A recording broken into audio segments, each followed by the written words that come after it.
and weak, ikaw ang natayo.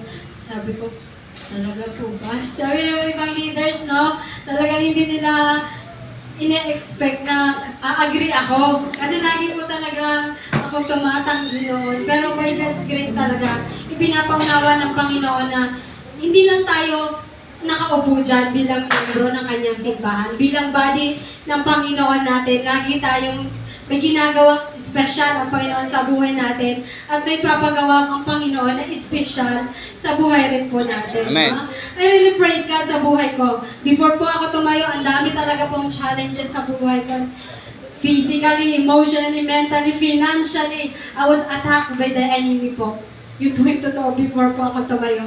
Pero sa biyaya at kalakasan ng Panginoon, here comes saririto po ako tumayo sa inyong harapan. Salamat sa Panginoon for sustaining me, na makatayo po ako dito. Sabi ko nga lagi sa Panginoon na, Lord, I am nothing without you. No? Sabi ko sa Panginoon, who am I, Lord, na tumayo sa harapan mo, magdala ng espesyal at pinakabanal na salita. Di po ba? Hindi lang naman po tayo, pero dahil sa grace ng Panginoon, talagang si Lord kasi hindi siya namimili, hindi siya nagtatangi. Sabi ko, Lord, mas maraming tao dyan na mas mababait sa akin. Lord, may mas maraming tao dyan, ba't ako pa? Lagi ko sinasabi sa Lord na, why not anak? Sabi ng Panginoon sa akin, pinarealize ko sa akin na, pinili ako ng Panginoon, hindi dahil sa kung anong ugali meron ako, kundi dahil yun sa biyaya niya. Gusto niya ma-display sa buhay ko yung glory niya. Amen. Sa buhay po ng bawat isa sa atin. I encourage you kapatid, kung sinabi ng Panginoon, kung may inuutos sa inyo ang Panginoon, sundin niyo. Walang masama, hindi kayo mapapahamak. Amen. Amen? Sige po. Lalo po ako na-encourage doon sa salita ng Panginoon nung mga ditong nagdaang linggo kasi namatay po yung tita ko na umampun po sa akin. 20 years ko po siyang hinanap nung lumabas po ako sa ampunan. At talagang sabi ko sa tita ko, magkikita pa tayo ulit. 2019, before the pandemic, nakita kami ng tita ko. Galing po ako sa ampunan. And salamat sa kabutihan ng Panginoon, nakita ko pa rin siya. At talagang niloob ng Panginoon na mapasalamatan ko siya sa ginawa niya sa buhay ko noon nung ako bata pa. Sabi ng Panginoon sa Ecclesiastico 1:2, anak ko, kung nais mong maglingkod sa Panginoon, humanda ka sa mga pagsubok. Maging tapat ka at magpakatatag. Huwag kang masisiraan ng loob sa panahon ng kasawian. Manalig ka sa Panginoon at huwag kang lalayo sa Kanya. Kung nais mong tumiwasay habang nabubuhay, tanggapin ang anumang pinagkaloob niya sa iyo. Tiisin mo ang kadustaan kahit ano ang mangyari. Kung ang ginto ay dinadalisay sa apoy, ang banal ay sinusubok ng Panginoon sa pagtitis sa apoy. Amen. Magtiwala ka at tutulungan ka niya, maging tapat ka sa Kanya at makakaasa ka. Yun po yung pinanghawakan ko sa buong isang linggo ito. Lord, struggling po ako sa lahat ng aspeto ng buhay ko, Lord, lalo na po yung spiritual ko. Pero here comes Lord, you sustain me. Salamat, ang lahat ay kapurihan sa ating Diyos. Amen. Sige po, tuloy-tuloy na po tayo sa ating gawain sa Lord, sa salita ng Panginoon. Sige po, tayo po ay tumayo sa pagbabasa ng salita ng Panginoon sa Ikalawang Korinto, Kapitulo 3, versikulo 3. Sige po, yung mga may Bible po dyan. Yung wala naman pa, sige po, nandito na po siya, naka-flash na, salamat sa Lord. Sige po, sabay-sabay po tayo natin basahin. Amen po sa mga nakakita na. Pwede naman po yung iba dito na lang. Hallelujah, praise God. Ayon po sa 2 Corinto, chapter 3, verse 3. Ipinahahayag ninyo na kayo'y sulat na ipinadala ni Kristo sa pamamagitan ng aming paglilingkod. Kayo'y isinulat hindi ng tinta, kundi ng Espiritu ng Diyos na buhay, hindi sa mga tapyas na yari sa bato, kundi sa mga tapyas na gawa sa puso ng tao. Hallelujah, praise. Sabay-sabay po tayo mga Manalangin. Hallelujah, Lord God. Salamat po, Panginoon, sa iyong banal na salita, Lord God. Loobin mo, Panginoon, sa mga oras na ito na mga kapatid ko, o Holy Spirit, empower mo po sila. Anoint mo po ang bawat isa sa amin. Itago mo po, Lord, ako sa iyong banal na likuran na lubos na ikaw ang mahayag sa buhay ko. Holy Spirit, ikaw po ang mag-speak right now sa buhay ko, Panginoon. And Lord, allow na ang mga kapatid ko, Lord, mabuksan ang kanilang spiritual ears, spiritual eyes, Panginoon. Allow them to hear the beauty of your message, Panginoon. Allow them, Lord, to see how good and how faithful you are sa buhay ng bawat isa sa amin. Lord, maraming salamat po sa iyo po ang kapurihan. In Jesus' name we pray. Amen. Amen. Sige po, maaari na po tayo umupo. Hallelujah. Talagang, alam niyo na, pag si Ate Mars kinakabahan, minsan nagbibisaya na ako, iwan na lang ba, tumitikas dyan.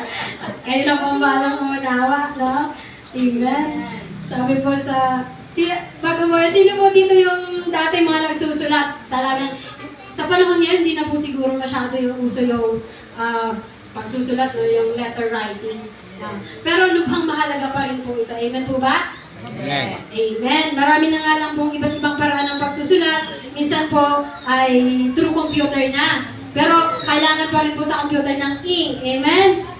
Ballpen. Kasi wala naman po ngayon nagsusulat. Kung halimbawa, ikaw ay may trabaho, magre-resign ka, paano? Chat-chat mo na lang si boss. Natural, gagawa po ng resignation letter, formal letter para sa iyong boss. Di po ba?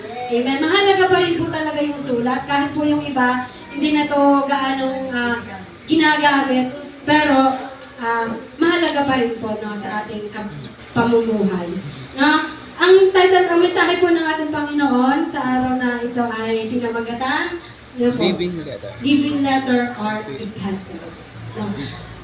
Ang ibig sabihin po ng epistle, ayan po. What is epistle? The word epistle comes from a Greek word epistole, which means letter or message. No? Ang buhay mo pala, kapatid, ngayon ay mensahe ng Panginoon. Amen? Amen. Amen naman po dyan. Amen. Amen. Na, sabi po, ang mga message daw po are mga letters. Some letters are written in bold or for emphasis. So, yung iba naman pong letters are containing italics or highlight. Some letters are long, yung iba po ay mahaba, yung iba naman po may iksi. Some letters carry urgent message, yung talagang kailangan na po. Some letters is just for informative, and some letters announce. Yun po yung may mga na-announce na. Some letters demand, or yan na nga, si Jonah at si Judith, no? Yung mga letters, pag kayo doon, tinatna ng letters ni Jonah, ay kaba-kaba. No? Amen? Meron po dito mga ilang halimbawa ng mga letters, kinds of letters po. Kuya Rancy. Thank you po. Ayan po, no?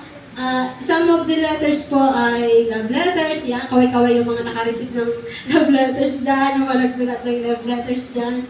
Excuse letter, yan, yung mga lumiliban tayo noong mga panahong nag-aaral pa.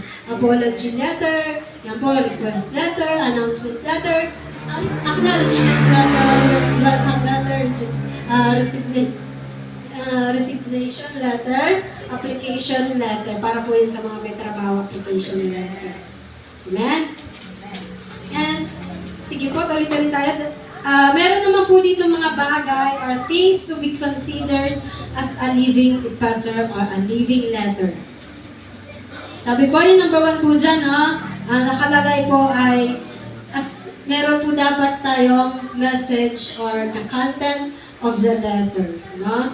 Tayo po ay mga bukas na liham ng Panginoon.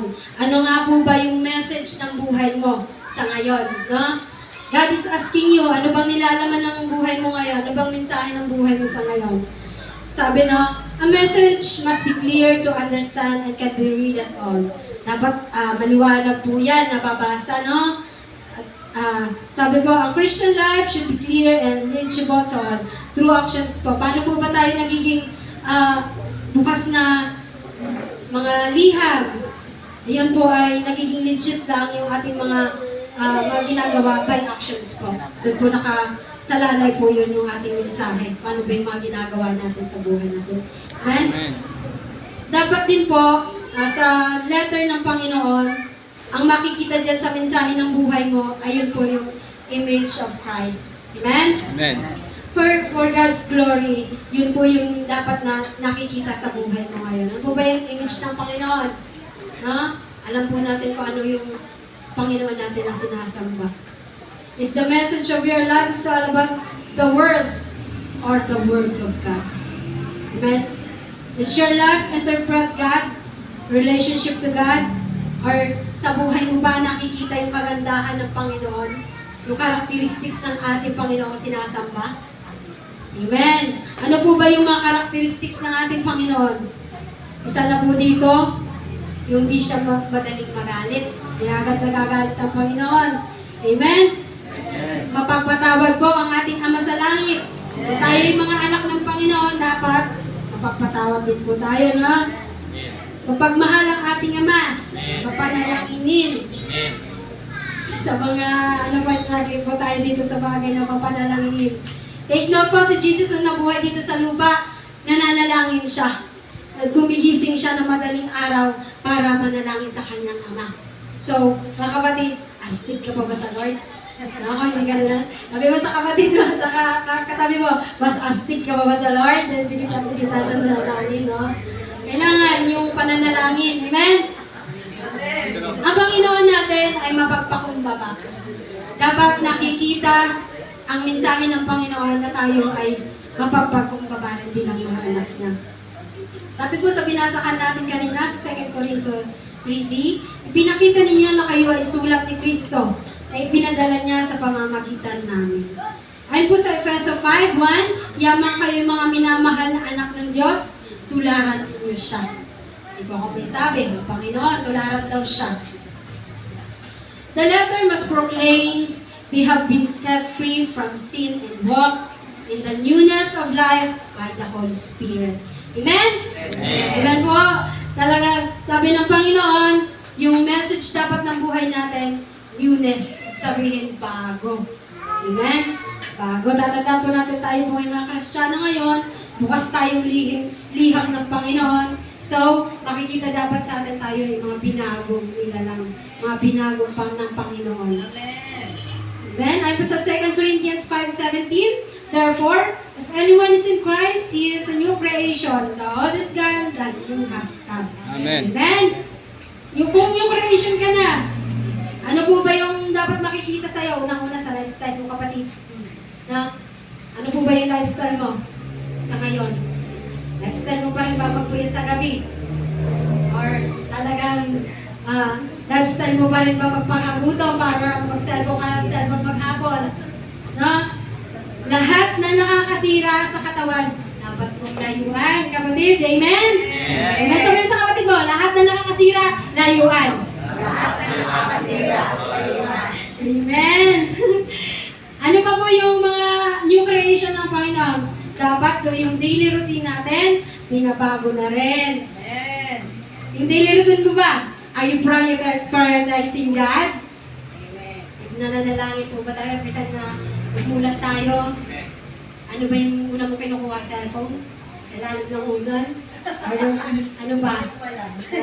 Ayun lang po yung makakasagot dun sa sarili natin, no? Kasi lagi mong tatandaan, kapatid, mahalaga ka sa paningin ng Panginoon. Liham ka ng Panginoon. Ang buhay mo ay liham ng Panginoon. Amen? Nagde-devotion, dapat po meron tayong take time to read the Bible, meditating it daily. Meron po tayong prayer life. No? Mahalaga po yan sa araw-araw. Dapat yan yung mga bagay na nakikita sa liham ng Panginoon sa buhay mo. No? It's not all about you, it's all about God dahil new creation ka. Sabihin sa katabi mo, it's not all about you, it's all about God. What about you? Amen. Salamat po, no? Para iwas antok tayo. Iwas antok. Kailangan po talaga natin yun na hindi na yung sarili natin ang nasusunod sa atin ngayon. No? Dapat ang Panginoon na. Dapat sinisik mo, more of you, Lord, less of me. Dahil kailangan po natin sa mundong ito, ang Panginoon, wala nang iba. Sige, praise God. Dako po tayo sa pangalawa, which is the publisher or the author of the letter. Mahalaga rin po yan na kino-consider sa liham, sa isang liham. Bakit pa? Sabi na, the author of every man's life is Christ. Amen? Through the Holy Spirit. Ayon po sa 2 Corinthians, yung binasa pa natin kanina, 2 Corinthians 3:3, isinulat ng Espiritu ng Diyos na buhay. So, ikaw kapatid, ang mensahe ng buhay mo, isinulat yan ng Diyos. Isinulat ng banal na Espiritu Santo. If God is the author, tandaan mo kapatid, siya dapat ang nasusunod. No? Sabi natin kanina, no, na it's not all about you, it's all about God. No? Siya na dapat yung nasusunod ngayon sa buhay mo. Sabihin mo, Amen! Amen! Amen! Praise God! Sabi po, no? Isa pa po, if God is the author of the letter, God's plan that prevails. No? Yung plano ng Panginoon, na siya po dapat ang tinatahak mo. Na siya dapat mong nilalakaran mo. Ay po sa Jeremiah 29:11, yung mga life verse po dyan, no? May mga life verse. For I know the plans I have for you, plans to prosper you, not to harm you. Wala po ibang gusto kapatid ang Panginoon sa buhay natin. Wala siyang mga nais na saktan ka, hindi niya gusto na malungkot ka. Binibigay ng Panginoon puro magaganda. Ang kagandahan ng ating Panginoong sinasamba. Take note, kapatid. Take note. Hindi ka pa man ipinapanganak, alam na ng great author or God na nakasulat na ang mensahe ng iyong buhay. Amen? Yung, hindi ka pa pinapanganak, alam na ng Lord kung anong gagawin niya sa buhay mo. Amen? Sabi mo sa Lord, salamat Lord! Salamat Lord! At hindi yung masama, maganda yun yung plano ng Panginoon sa buhay. Amen! Amen? Praise God! Hallelujah! Sa Panginoon ang palakpak. The secret of a chaste Christian is beholding the glory of Christ. No? Lagi natin panghawakan yung glory ng Panginoon na siya makikita rin sa ating buhay.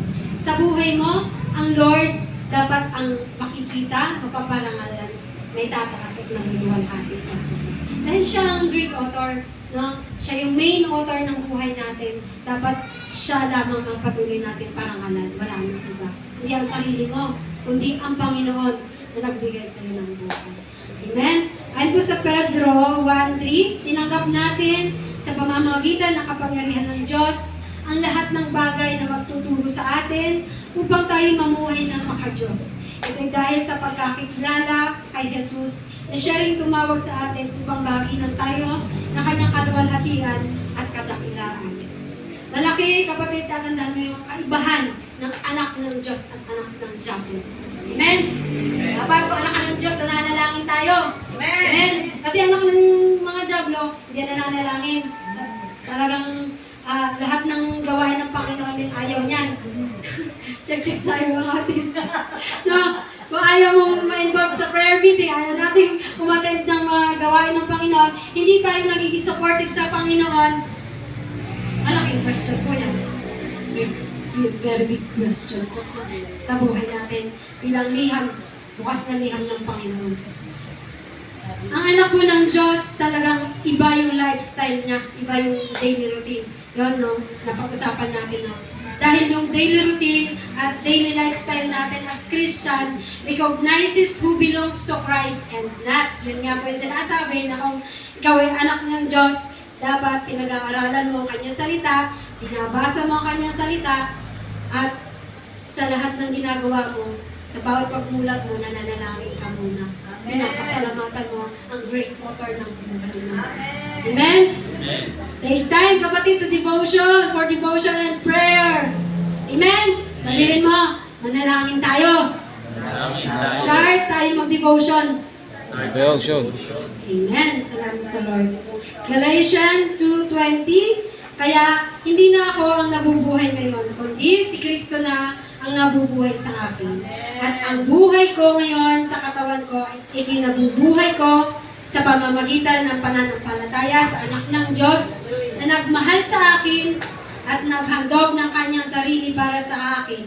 Amen? Amen. You have been crucified with Christ. Kapatid, lagi mo yung tatandaan.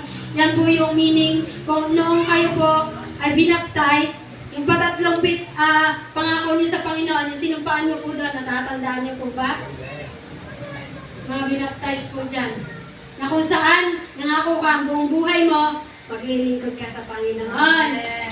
Kapatid, kung hindi mo natatandaan, ipapaalala yan sa ng Panginoon. Amen!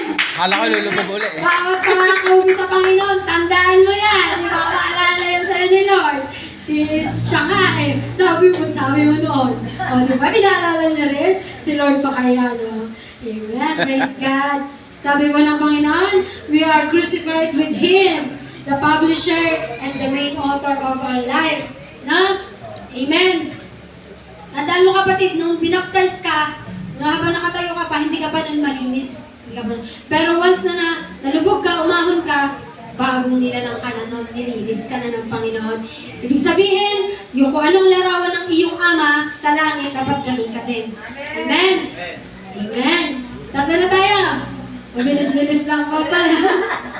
Tatlo na agad, sabi, bilis na lang, Marisa. Mamadala eh. Tatlo po, no? Ang kailangan at mahalaga i-consider sa paggagawa ng liham ay yung materials to be used. Ano nga po ba yung ginagamit sa paggawa ng liham or sulat? Number one po dito, of course, yung papel. Sabi, wala naman dito sa palad na lang. Boss, ito po yung resignation letter ko. Wala naman mga ganun. Amen? Ano po ba yung katangian ng papel? Papel po, nagre-representa ng ating puso. Amen? Ano po ba dapat ang katangian ng papel? It must be uncrumpled or it must be clean. Dapat, yun po ay, yung iba po kasi, di ba, gusot. Sino ba naman tatanggap? Kung si boss mo bigyan mo sulat, maganda nga yung nilalaman dyan, pero gusot naman, di mo magugustuhan niya? Hindi. Dahil po, para sa kanya, bastos naman ito, binigyan ako, sumulat niya, parang gusot-gusot naman, saan pa ito hinugot nito eh. Na? Mahalaga pa rin po yung pagsusulatan yung papel po. Hindi po ba? Dapat hindi gusot. Amen? Anak ng Lord, ang liham ng Panginoon, hindi gusot ang paghugali. Amen? Amen. Sabi po dito, it is the handwriting of your attitude, responses, values, beliefs, behavioral patterns, where we reflect Christ as His epistle. No? Dapat po, tayo bukas na liham ng Panginoon. Iba na yung pananaw mo. Iba na yung pinaniniwala. Naniniwala ka pa rin ba ang Lord nagbibigay ng disgrasya? Siya nagbibigay ng pagsubok? Asan yung creation? Alam mo ang Lord na puro grasya lang yan na binibigay niya. Hindi disgrasya. Amen? Amen. Hallelujah. Talagang minsan may mga tao ako naririnig na sabi, "Ano yan? Dami-dami kong problema. Nagsunod-sunod na, nagpatong-patong na. Bakit kasi Lord, puro ganito na lang binibigay sa puro disgrasya?" Sabi ko, isa lang po sabi ko. Tandaan mo lang kapatid, ang Lord, hindi disgrasya ang binibigay. Blessing! Grasya! Amen! Ang kinig mo sa kabuhay mo kapatid, ang plano ng Panginoon sa buhay mo, ang sulat, ang nilalaman ng buhay mo, ay blessing! Magagandang bagay, no? Mga pagpapala. Hallelujah! Dapat sa buhay mo noon, nare-reflect mo ang buhay ng Panginoon. Alam mo, ang naging buhay ng Panginoong Jesus dito sa mundo, try po natin na lakaran din. Hindi madali kapatid, pero sabi ng Panginoon, nandiyan siya, kasama natin siya. Ang Panginoon, tapat po yan. Hindi po yan sumisira sa bawat letter ang binitawan niya, sa bawat word na binitawan niya, hindi po yan bumaba na yung Panginoon, hindi tulad ng tao. Amen? At was 2 Corinthians 3:3, yung binasa natin ulit kanina, at hindi sa tapyas na bato, kundi nakaukit sa puso ng mga tao. Amen? Yung message po ng buhay mo as a letter of Christ dapat tumatatak sa kapwa mo. Ano ba yung dapat tumatak sa kapwa mo? Tumatatak ba sa kanila? Itong kapatid ko na to eh. Ano to? Hallelujah. Tapos pag uwi, ano ba yun? Ganyan lang. Praise God na dapat yung mga bagay na tumatatak sa atin, pawang magaganda. Yung pawang nakikita natin, kung ano nakikita natin sa Panginoon, dapat i-aim natin, ganun din yung tumatak sa buhay natin. Amen? And sabi po, no, as paper present as your heart, it must be clean, it must be glorifies God. Nakakalugod po dapat ang ating puso sa Panginoon.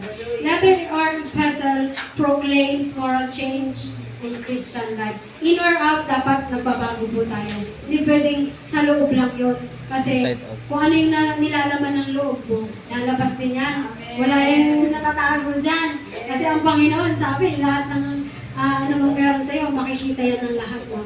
Dapat magaganda yung nasa loob natin. Para kung ano man yung nasa loob natin lalabas, makikita sa atin, tatatak sa bawat kapatid natin, sa kapwa natin, pawang magaganda rin. Amen. Pupurihin nila ang Panginoon sa bagay na yun.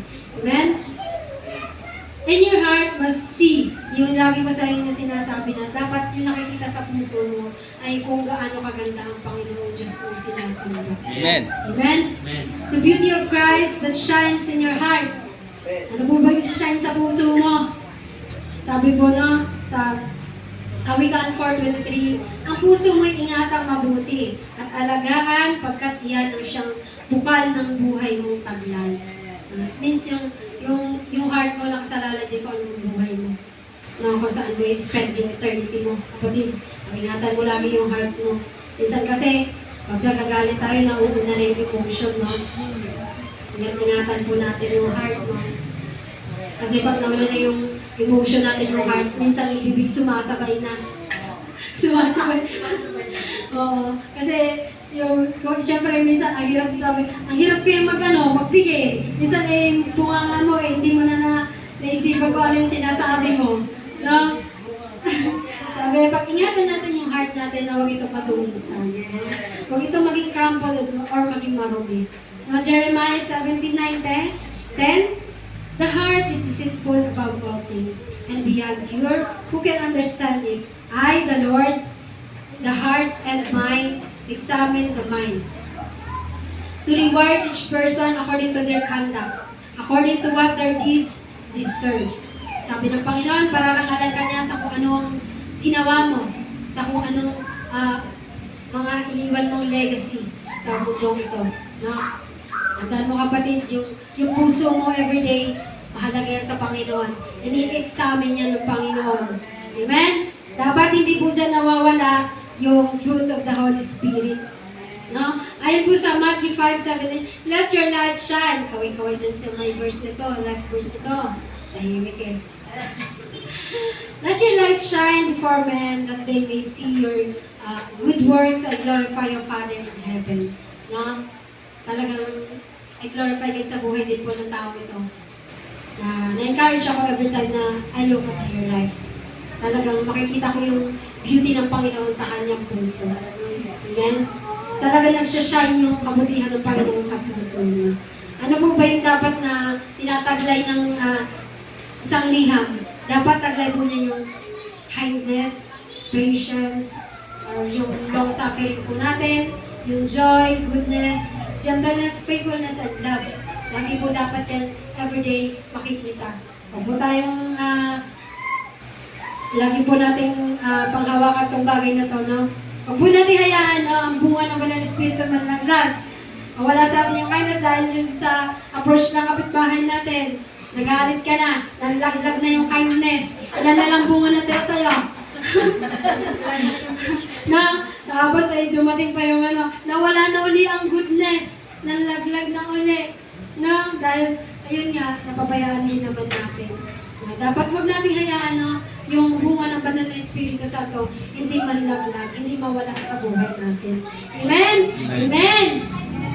Aba, ang iba inaantok na. Amen? Amen! Let your light shine as a living vessel, through sincerity, faithfulness, and diligence for a living life of obedience to God. No? Tanda po natin, lagi natin sundin ang Panginoon. Sabi ng Panginoon, in obedience, there's a blessing. No?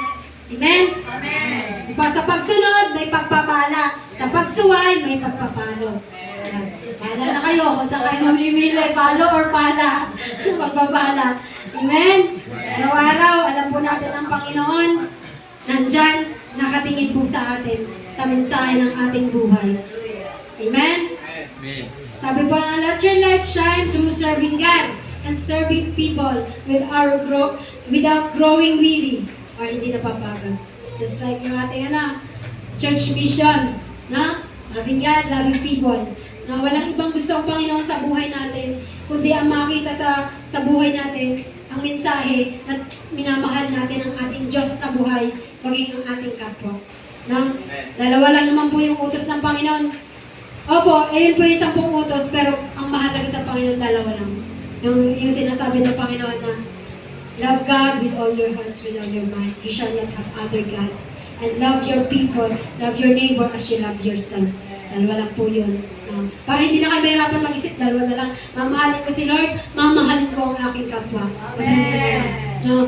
Para, sabi, di ba ko matandain eh? O sige, mahalin mo ang Diyos sa buong buhay mo. Mahalin mo rin ang iyong kapwa. Dalawa na lang. Amen? Susunod na po dyan. Dahil once na mahal mo ang Panginoon, mahal mo ang kapwa mo, susunod dyan ang mabubuting gawa. Ang mabubuting gawa. Amen? Amen. Genuine faith resulting to good works. Ibig sabihin talaga kung totoo yung pananampalataya mo sa Panginoon, ang paggawa ng mabuti, madali na lang yan sa'yo. Amen?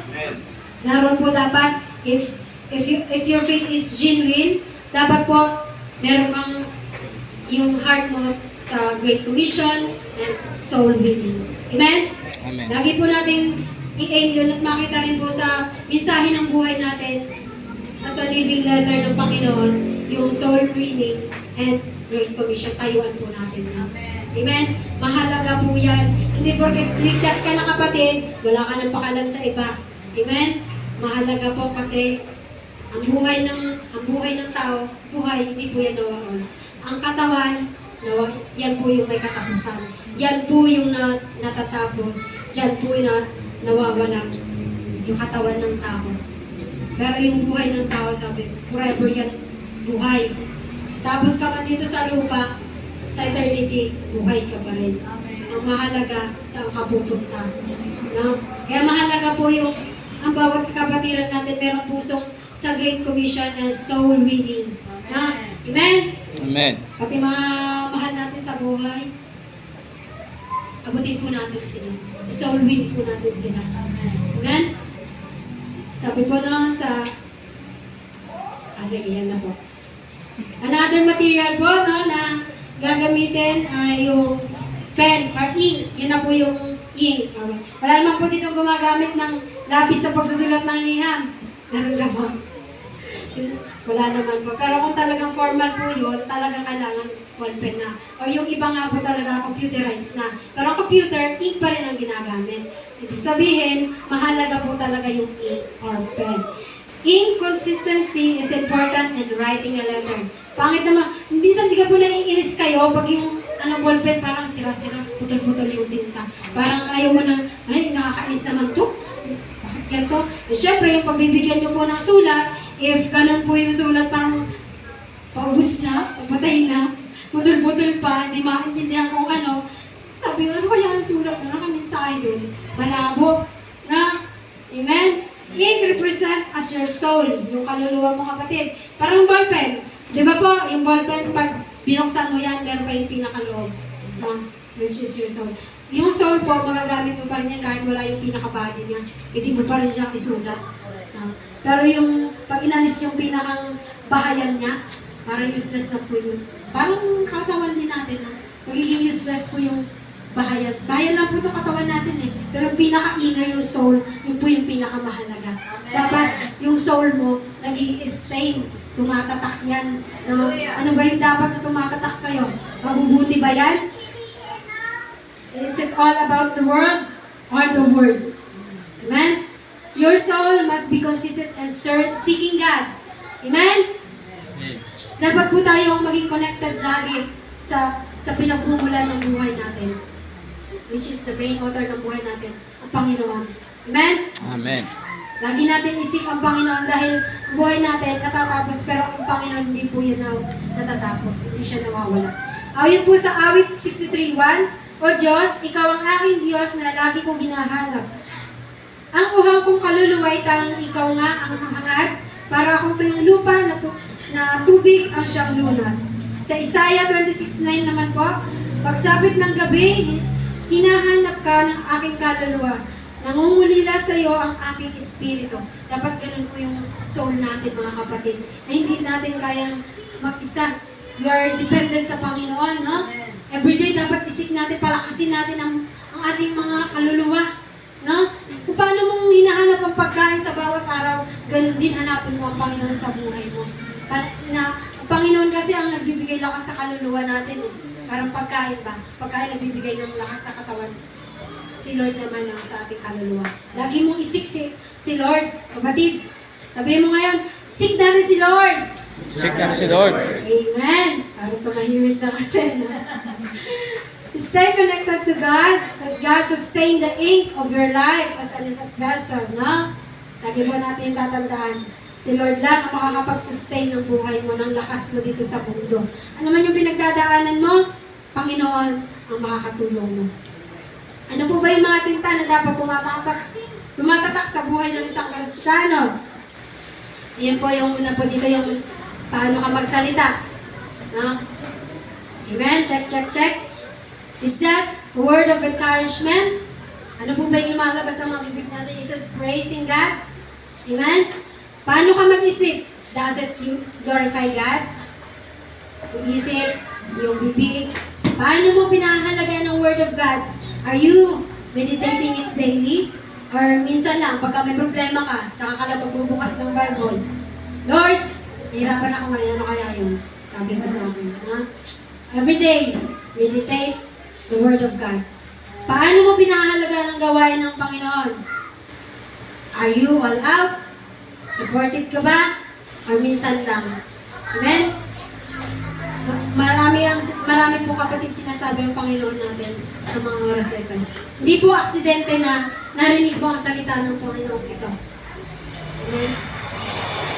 Talagang direkta na nangungusap ang Panginoon sa buhay mo.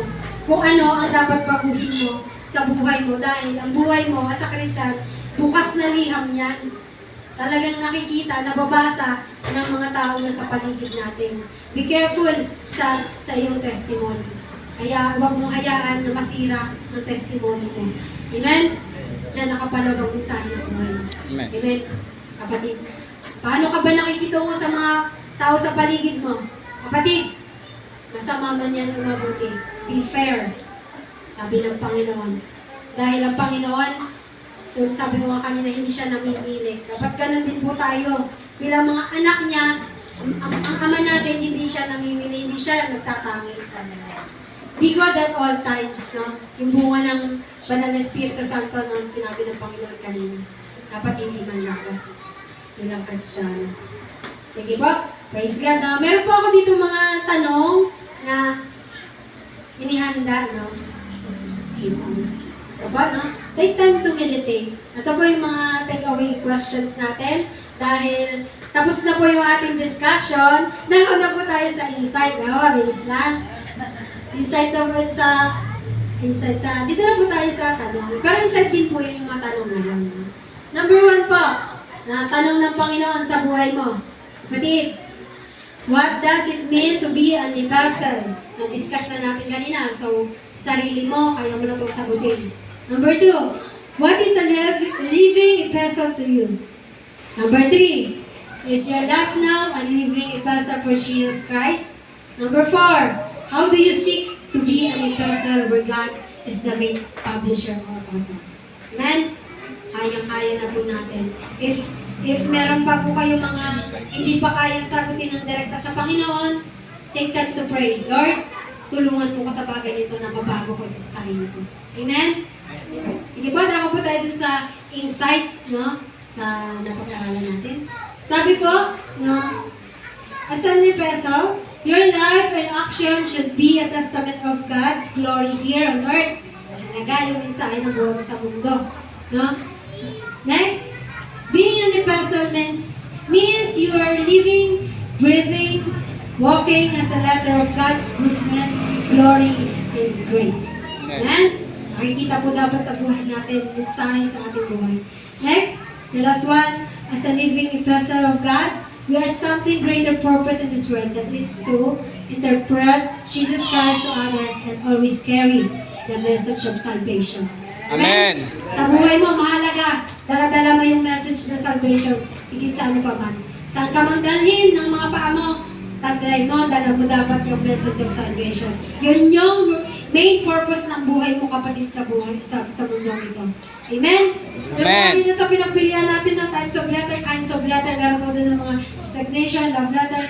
Tayo po sa Christian, tayo po ay living letter. Palitan po natin yung living letter ng loving letter. Amen? Dapat, dahil alam natin ang Panginoon natin, Panginoon natin ay God of love, no? Ang Panginoon natin ay Panginoon ng pagmamahal. Na kung saan makikita po na sa puso natin yung gratefulness ng ating puso sa lahat ng ginawa ng Panginoon. God's love, yung God's perfect love through the cross. Sabi ko na sa inyo, talagang mahirap to eh. Pero kung saan malapit na talaga yung dila ko, talagang may Bisaya eh. Pasensya na po. God's great love sa cross, yung greatness natin sa Panginoon dahil nilinis tayo ng great love ng Panginoon, pinatawad tayo ng great love ng Panginoon, at binigyan tayo ng buhay ng Panginoon. Amen? Amen. Salamat sa Panginoon sa araw po ito, at din lamang po nagtatapos ang ating mensahe sa Panginoon. Salamat sa Panginoon, and to God be all the glory. Amen.